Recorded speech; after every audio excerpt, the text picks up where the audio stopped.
ഊത് clean ചെയ്യുന്നത് ഇങ്ങനെയാണ്. വളരെ ശ്രദ്ധിച്ചിട്ടാണ് ഊതിൻ്റെ ക്ലീനിങ് പ്രോസസ്സ് നടക്കുന്നത്.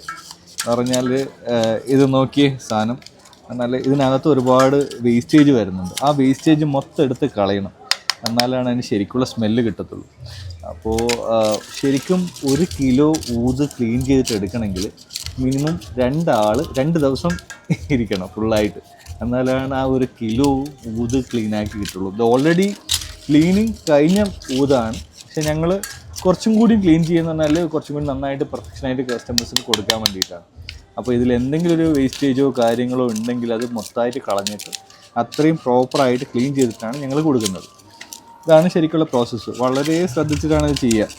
കണ്ടില്ലേ, ഓരോ പീസും എടുത്തിട്ട് നല്ല മൈന്യൂട്ടായിട്ട്. പക്ഷേ എല്ലാം കോടികളൊന്നല്ല കേട്ടോ വില. കോടികൾ വരുന്നതെന്ന് പറഞ്ഞാൽ ഒരുപാട് പഴക്കം കൂടുന്നവരാണ് ഊതിന് വില കൂടുന്നത്. ദിൽദാർ ഭാई, ये काम करना आसानी है भाई? नहीं, वो बहुत मुश्किल है। हाँ, हर किसी को नहीं आएगा। क्यों? उसका नॉलेज हर किसी के पास नहीं होगा।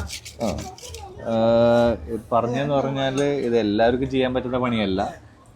ഇതിന് ഈ പണി പഠിക്കാൻ തന്നെ വേണം. സാധാരണ നമ്മളൊക്കെ ഇത് വെച്ചിട്ട് ക്ലീൻ ചെയ്തിട്ടുണ്ടെങ്കിൽ വിരലിനകത്തേക്ക് പോയി, പിന്നെ കൈ വേറെ മേടിക്കേണ്ടി വരും.